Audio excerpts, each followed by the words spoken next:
Hampir boleh dibilang 60-70% Wih. hilang pendapatan kita. Oh,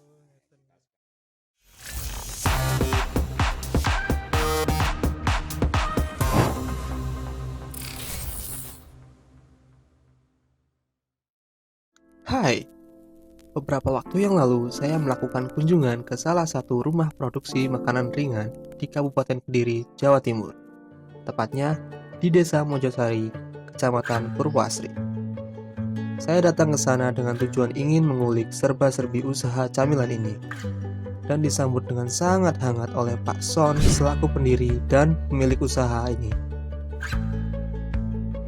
Setelah 30 menit mengobrol, saya mendapatkan fakta yang cukup mengerutkan dahi, di mana usaha ini dibentuk tanpa bisnis plan, target usaha, ataupun strategi promosi. Tapi, makanan ringan yang bermerek Tiga Putra ini cukup dikenal di daerah sekitar. Produk ini dijual melalui distributor pusat oleh-oleh dan juga swalayan daerah. Penjualnya pun hampir di seluruh kota besar di Jawa Timur, seperti Surabaya, Mojokerto, Tulungagung, Trenggalek, Malang, Blitar, dan tentunya Kediri. Tidak hanya dalam provinsi, produk ini juga dijual di luar provinsi seperti Semarang dan Pulau Bali. Wow! Usaha tersebut ternyata sudah berdiri kurang lebih 7 tahun sejak didirikan pada tahun 2013. Menurut Pak Son, produknya memiliki keunggulan yaitu dalam prosesnya tidak memakai dan memisah lemak yang menempel pada bahan-bahan baku usus ayamnya.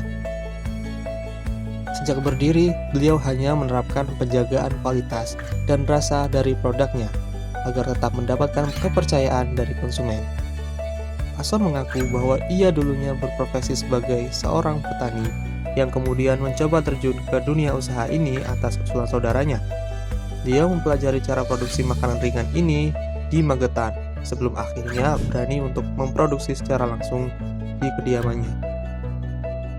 Dengan modal awal sekitar 5-7 juta untuk memulai produksi produk pertamanya yaitu kerupuk ceker ayam.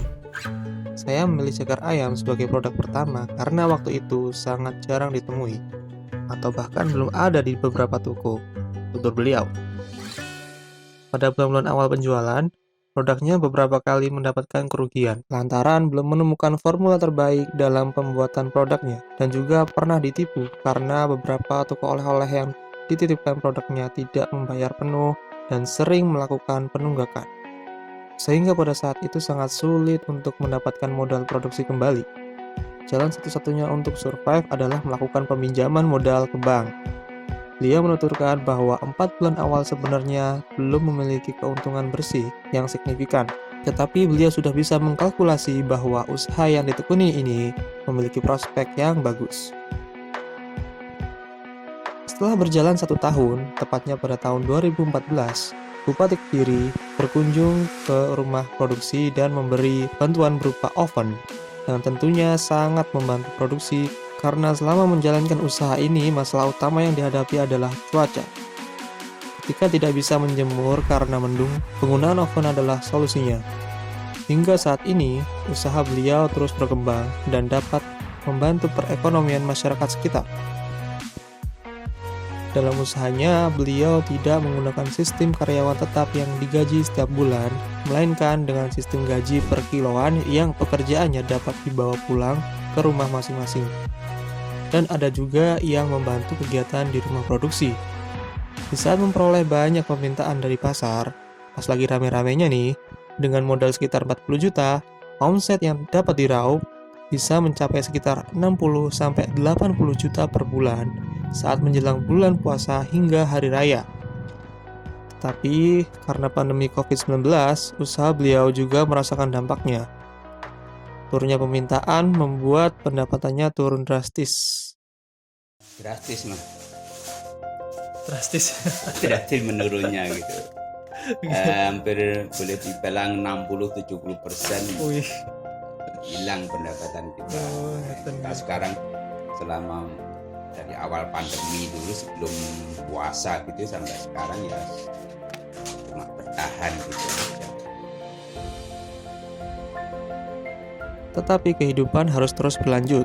Semua orang, semua kalangan pasti merasakan dampak pandemi di tahun 2020 ini. Kesimpulan dan fakta yang dapat diambil dari perjuangan beliau adalah tidak perlu banyak berpikir secara matang untuk memulai usaha. Faktanya dengan cara-cara sederhana yang dilakukan Pak Son, yaitu memulai usahanya tanpa bisnis plan, tanpa target penjualan, dan tanpa strategi promosi. Sebenarnya semua orang bisa menjalankan usaha. Ya memang ketiga hal itu sangat penting ketika kita menjalankan bisnis. Tetapi beliau telah membuka pikiran kita bahwa hanya dengan bekerja keras dan berani memulai, kesuksesan bisa diraih. Mungkin cukup sampai di sini video kali ini. Saya Hadian Sabri, sampai jumpa.